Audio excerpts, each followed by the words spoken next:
Hi everyone, welcome back. Today I will be sharing this amazing super smoky patty jollof rice recipe, and in this video I will also be sharing some tips and tricks for achieving super smoky jollof rice. But first of all, please take a moment to subscribe to my channel, and please don't forget to hit the bell notification as well so you can be notified of my new amazing recipes. Yes, I say amazing because I swear by my recipes. Thank you. So let's get on with it. One of the most important ingredients for jollof rice is concentrated meat broth or stock. So for that, I will be using some turkey and beef. You can use pretty much any other kind of meat that you prefer. I really would have been fine with just turkey, but because its flavor isn't as potent as chicken or beef, I've had to add some beef as well to it. But feel free to use one or the other. And for seasoning, I will be using some chopped onions, curry leaves, fresh thyme, Scotch bonnet pepper, just the one because it's only for heat, bouillon cubes, salt, curry powder, and some garlic powder. I'll then proceed to mix thoroughly. After mixing, I won't add water because I need the meat to sweat out their own juices. I'll then cover and leave to simmer for 15 to 20 minutes. This process helps to intensify the flavor and taste of the meat and broth. So it's been 20 minutes and it's time to check back on the meat. As you can see, they have begun to boil at this time, so I'm going to add enough water to cover.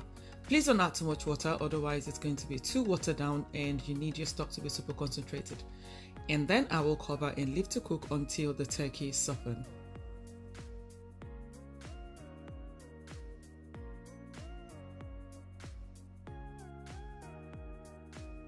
It's been 15 minutes, it's time to check back on the turkey, and as you can see, it's pretty much cooked at this time. I will be transferring them into a bowl. I should advise you at this point that if you're making turkey, please don't cook for more than 15 minutes. I don't know about the ones in Nigeria because I can't really remember making it back then. But here, I don't know how they sauce these things, but they just can't withstand heat for too long. So by the time I had to make it end, I think I cooked for about 25 or 30 minutes. By the time I got back, they had scattered. Since then, turkey, we hate here, and that's why I hardly use it anyways, but I had to today because it was requested. So I will continue to cook the beef until soft. For our peppers, we will be doing something a bit different, which is roasting the peppers, onions, garlic, and tomatoes. If you've watched my latest chicken stew video, then you will be familiar with this already. This process adds a bit of smokiness to the peppers and also helps to intensify the flavor of the stew base. Now, if you're someone who likes to cook with non-stick pots or just a regular stainless steel pan, then you won't be missing out too much on smokiness because this is going to introduce smokiness to your jollof rice. If you don't already do this, please start doing this. It is absolutely gorgeous. So for the stew base, we've got one whole garlic bulb. You can use as much as you want, but one is okay for me for this recipe. I've also got some shombo as well. That's chili peppers. You can use as much as you want. I've got 3 atarodo, that's Scotch bonnet peppers. These are quite hot in this part, and that's why I've got more of the shombo instead. I've got onions, I've got tomatoes, and also some bell peppers. I'm going to chop them up and be back. So I'm done chopping the peppers, and I've also sliced off a part of the garlic as well, exposing the inside. So to this, I will be adding some oil. The reason for this is just so it doesn't get burnt or charred while it's being roasted. And after that, I'm going to transfer the tray into my preheated oven. My oven is preheated to 180 degrees Celsius, and this will be roasted for about 40 minutes. It's been 40 minutes. And after roasting, this is what it looks like. As you can see, they're pretty much cooked at this time. One of the benefits of roasting is it reduces the moisture in the vegetables, thereby eliminating the need for parboiling. For those who haven't got an oven, I will be showing you how to do this in a pan at the end of the video, so please stick around.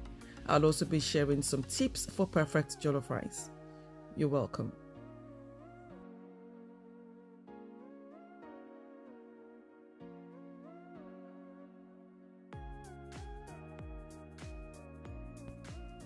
So the next thing to do is to blend the peppers, and I will be transferring them into my blender. I'll also be adding the garlic. With the garlic, you don't need to peel the layers, just press into the blender and they will be released, so you're fine with that. And I will also be adding some ginger. Ginger is another top ingredient for amazing jollof rice. It's got this aromatic flavor that sort of intensifies that smokiness as well. And if it's paired with white pepper, honestly, even without a proper pan or firewood or anything, you will still achieve a bit of smokiness. So there's that. And I will be blending this until smooth. And after blending, this is what it looks like. As you can see, it is quite thick and it looks like parboiled stew. Now, I should mention here that if you use this method, you're going to end up with very thick stew. So if you're one who likes thick stew, then you're on the right path. But if not, you will need to dilute with a bit of stock while you're cooking. So we will be setting this aside for later. And now it's time to fry the meat. And here I've got some vegetable oil on medium heat. I will be adding some onions, thyme and garlic, and this is for flavor. We're already building flavors at this point because we will be using this oil for the jollof rice later. So once it heats up nicely, I will begin to add my turkey and beef.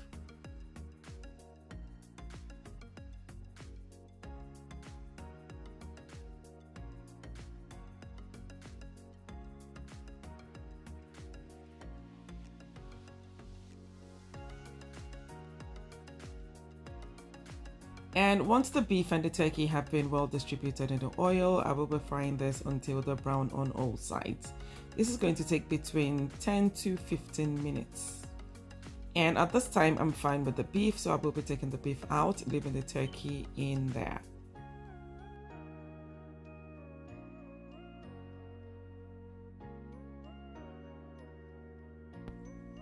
So at this time, I'm pretty much satisfied with the turkey. As you can see, the brown on the outside but still juicy on the inside, just how I love my turkey. So I will be transferring them into a bowl, leaving the oil in the pan. So I did have someone ask me what I do with the residual garlic and onions from frying the meat. Well, you can add this to your pepper blend or you can discard.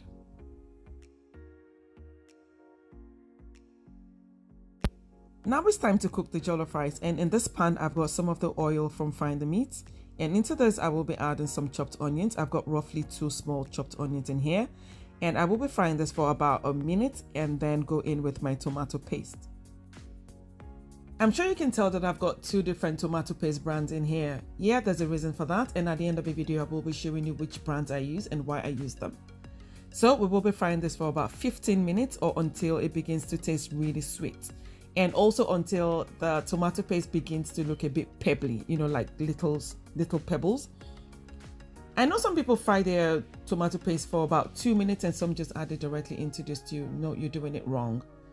Tomato paste is very, very concentrated and it requires quite a long time, you know, for the onions to sweeten it. So you need to be very patient at this time. So this is the sort of texture you're looking for, and this is what I mean by little pebbles. So I will continue to fry this again for say another 2 minutes, but all in all I think I did about 15 to 16 minutes in all, and this is okay for me. At this time I'll introduce the pepper mix. In case you're wondering why I didn't parboil first, or you skipped the part where I mentioned this earlier, well, you don't need to parboil if it's been roasted previously. You only need to parboil if you're using the peppers and tomatoes raw. And as I mentioned earlier, this is so thick. I'm having a hard time mixing it with the oil. So I'm going to add a bit more oil to this. It's fine. You can always decant the oil if you feel like it's too much, but you need enough oil to fry this because it is way too thick. Anyway, after doing that, I will be adding my seasonings and spices. And for that, I'm using thyme, white pepper, bouillon cubes, curry powder, salt, and some bay leaves. At this time, I will stir to combine thoroughly and then leave to fry for about 45 minutes. Please do not cover this all the way. You need a splatter guard or just cover halfway, otherwise it's going to boil rather than fry. If you need a link to the splatter guard, I will be leaving one in the description box below. So it's been about 45 minutes roughly, and I did add a bit more oil to this because it was beginning to burn, as you can see, but that's fine. So this is just perfect for me anyway. And at this time I will add my rice and then fry for about 5 minutes. I should mention at this point that this is not parboiled rice. This is just washed rice. I washed it properly. I washed it until the water ran clear.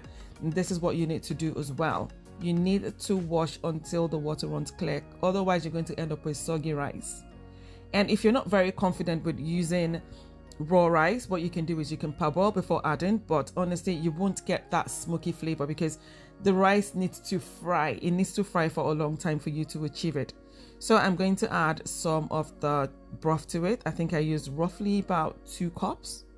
I can't stress this enough, but jollof rice does not require too much liquid to cook. All it needs is steam, trapped steam. Your liquid should not be more than 1 centimeter above the rice, otherwise you'll end up with sweet boiled rice rather than jollof.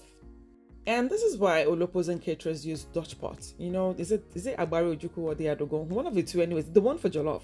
And that's because it traps in heat. You know, it's very heavy, and that the lid as well just traps in all the heat inside of the pot, thereby requiring little water to cook. Contrary to popular belief, jollof rice is fried, it's not boiled, and this is why it comes out in singles and it's a bit dry. To mimic the effect of a Dutch pot, we've covered the pot tightly with some kitchen foil, and then we're going to cover with a lid that hasn't got vents. By vents, I mean holes, and that's because we want all of the heat to be trapped inside of the pot, no escaping at all. After that, we will be cooking this 3/4 of the way. So depending on the kind of rice that you're using, with basmati rice, it cooks in less than 30 minutes. So I'm going to be cooking this for about 20 minutes, but you can check every now and then if you're not very confident with it. So it's been about 20 minutes roughly, and this is what it looks like. At this time, I will be stirring to combine. I won't be stirring all the way because the rice has started to burn, and I'm trying to avoid raising the burnt bit up. You need your rice to burn in order to achieve smokiness. See, caterers make reservations for burns. For a kilo of rice, you typically need between, I think about 5 kg of rice, but they make between 6 to 7 kg because they know they're going to lose about 1 to 2 kg to burns. So, stingy people, you have to find a way. I know some people are always like, I don't want it to burn now, it will waste. You have to sacrifice some rice to the gods of jollof, otherwise you're not ready to eat. Anyway, I've just added a bit of salt because it needs just a bit more, and this is the point where you need to season to your satisfaction, because anything you do after this time won't really work because it won't be distributed well around the rice. Another important tip here is you need to use a wooden spoon. Right from the moment you add the rice into the stew, you need to use a wooden spoon, otherwise your rice is going to break. I mean, if you use anything else, it will break up the grains and it will be a bit soggy. So I'm going to go in with some butter and some chopped onions and tomatoes. Why the butter? I'm glad you asked. Let me tell you. During the frying process or during the cooking process, the rice loses so much moisture because it's fried, like I said, and it becomes way too dry. So what the butter does is it replenishes that lost moisture and also makes it really lush. And if you notice, a lot of caterers do this, but they use margarine mostly. I think they use Blue Band a lot, but I prefer to use butter. So I will be covering this up again and then leaving to cook until it's fully soft. This will take another 10 to 15 minutes thereabouts. So it's been 15 minutes and this is the end result. See how beautiful this jollof rice looks. Amazing. It tasted so beautiful as well. See, if you follow this recipe just as I've depicted on here, you're going to end up a professional jollof rice layer. This is guaranteed. My jollof rice recipes never fail, and this is a no-fail recipe just like the rest of them. So I will be sharing some more tips and tricks at the end of this video, so please stay tuned.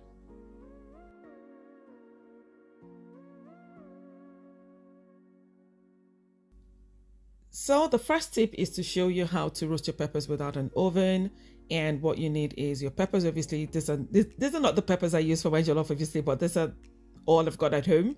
So you need a pan that's non-stick or anodized or cast iron, just something that doesn't stick. So add some oil into the pan. And this is my garlic. So I'm just going to be covering that with oil so it doesn't burn. And I will be doing this with the cut side down. And at this time, I will begin to add the peppers, the chopped peppers, and just arrange that into the pan in a way that they do not overlap.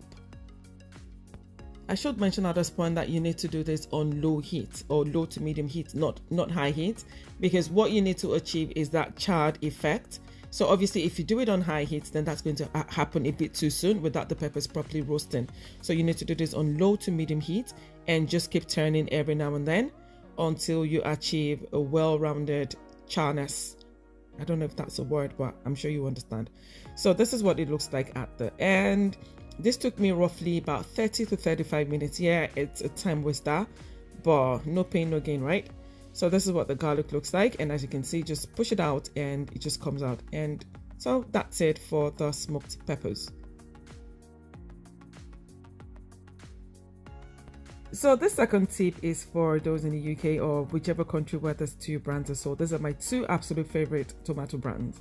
The KTC one is absolutely beautiful, but I use that mostly for stews because it's less concentrated and it's quite sweet. So this works perfectly. This is my best plum ever. The Valfruto one is very, very concentrated and it gives you that red jollofy color. So this I use for jollof. But if I was going to make stews, I would definitely use KTC. KTC is the best. This is not the sponsored ad. I don't know these people from Adam. I'm just trying to show what I use because obviously this works as a very good base for your jollof rice. And for my tomato paste, Gino is my absolute favorite. Everyone knows I love Gino. I also use Derica as well. Well, these two are the best anyways, but let me tell you the difference. With Derica is very, very concentrated. So if you're a learner, I mean, if you're not very used to making jollof rice, I wouldn't advise you to use Derica. Derica just gives you that red color, but it is very sour. Gino, on the other hand, is not as concentrated as Derica. So it's sweet, or it gets sweet, you know, much earlier than Derica when you're frying. So you can use any of the two, but what I do typically is I mix the two. So I use Gino because I know that it's sweet, but I use Derica to achieve that red color. I don't know if you understand what I'm saying, but these two work. But I would like to say here that if you're a first time jollof maker, please go with Gino. Gino is absolutely beautiful. It won't give you that very, very red color you're looking for, but it gives you that confidence that your rice is going to turn out perfect. But if you're used to making jollof rice already, then please go for Derica. So I keep getting asked what basmati rice I use. I use Tropical Sun Golden Cellar Pure Basmati. This is not an ad. To be honest, I'm even trying to change from Tropical Sun now because I feel like the rice is getting a bit too hard. But another one that works is L'Aquila, Annie, Tiwoda, and Ashley. Those 5 brands are amazing. So whatever you do, just buy Golden Cellar Pure Basmati rice. It doesn't have to be Tropical Sun, just anything that's Golden Cellar. Golden Cellar is pretty much refined and it's parboiled as well, so it doesn't get soggy. Another thing I like to talk about are my seasonings, and for that I use Knorr. I use either Knorr Aromat or Knorr chicken cubes. These are all I use. Oh, I also use Benny, but Benny hasn't been in the market for a while, but I only use that to boil meat or for chicken sort of recipes anyway. So this is what the cubes look like, and I use Aromat more for stir fries once in a while. I don't use anything else. These are perfect for me. And for my chicken stock, if I haven't got homemade, this is what I use. This is another breeding product from Knorr. Again, it's not sponsored. I have to keep saying this so people don't get turned off. It's not. These are just what works for me. So what I do with this is I just, because it comes in like a jelly form, so I just take it out of the packaging. Well, I'm just going to tear it because I'm not patient. Well, so what I do is I mix it with hot water and it's ready to use. It is absolutely flavorful. I don't like to use those store-bought, you know, those ones in cartons and all. I just feel like they're really bland, so I don't use them. This works perfectly for me every single time. So if it's sold where you are, then please go for this. If you haven't got homemade is still the best one, which is what I use most times. But if I can't have it, then obviously I just use this. So another interesting one is my butter. So if you're making jollof rice, you need butter with at least 70 grams of fat, because this is what makes it lush. This is what makes it really good. But I always use Anchor or I use Lurpak. Anchor is still one of the creamiest ones that you can find. So all you need to do is just check the back, you know, just check the packaging, and it tells you just how much fat is in it. But if you can't get this Anchor or any other creamy butter, you can always use margarine. Margarine it's also creamy as well anyway, so you can use that. So we've come to the end of this amazing video, and I hope you've enjoyed everything so far. If you do try this recipe, please let me know how you get on by leaving me a comment in the comment section. I also have the ingredients list and measurements in the description box. And I hope you subscribe to my channel, please, and like this video. And I hope to see you in my next video. Thanks. Bye.